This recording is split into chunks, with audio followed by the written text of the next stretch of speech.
Hi betting experts, on Thursday the 10th of September. First of all, look back at our two bets at Doncaster on the first day of the St Ledger meeting on Wednesday. And we stay at Doncaster, we'll be there all week. The ground, good, improving all the time. The weather forecast set fair. The track's in pretty good condition. We start off with our value angle selection in the 3:15. This is the Park Hill Filly Stakes over a mile 6, a Group 2, Class 1, 3-year-olds and upwards.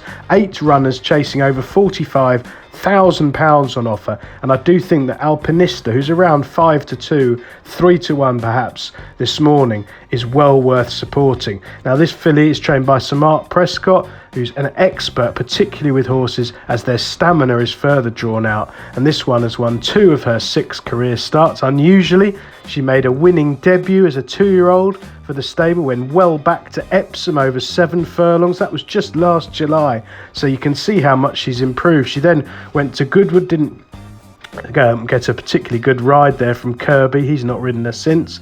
Sent over to Longchamp over a mile in a Group 3 and far from disgraced on her final start as a 2-year-old. She was then given 316 days off, which I'd imagine was a lot longer than Sir Mark was planning, up to a mile 2, sent over to Vichy up to a mile 2 and ran an absolute screamer there, beaten just under a length by Tickle Me Green, finishing strongly under the French jockey. Coming back to the UK, firm ground at Salisbury for the Upavon Filly Stakes, a listed contest up to a mile 2 there, and absolutely storming home under Ryan Tate, really impressing, making all the running, looking a relentless galloper and destroying the field a long way out. And she took her form to another level at 33-1, up to a mile 4 at York last time in the Darley Yorkshire Oaks, finishing behind Love, charging home late to take second inside the final furlong, very much shaping as though this stiffer test of stamina would definitely suit.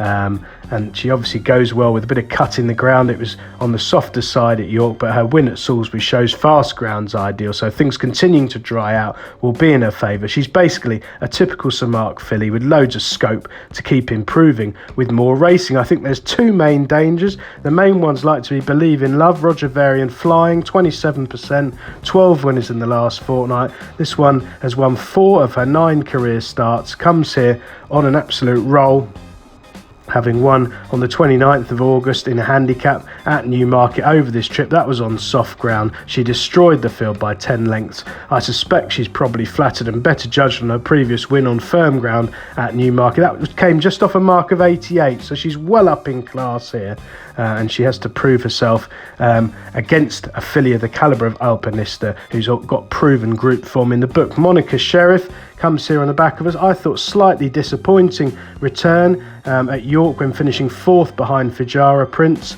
running on late there on soft ground, but was beaten over 4 lengths in a handicap. Now steps up in class to Group 2. She did win on heavy ground last season at St Cloud over this trip, and I suspect she would have preferred rain and a softer surface than she's going to get here. I think it's going to be pretty much perfect at Doncaster on Thursday, and things might have dried up against her. So Alpinista for me, taken to prove that York form was no fluke and get some Group 2 glory here for Sir Mark. For our nap of the day, we go to the 2:40. This is the Weatherby's Racing Bank 2-year-old stakes over 6 furlongs, 111 yards, Class 2, 2-year-olds only, 15 runners. One I've had my eye on throughout his career is Imperial Force, who's now run 3 times for Andrew Balding. Again, a yard going, great guns by the way, 9 winners from 50 runners in the last fortnight, 18% strike rate, all flying.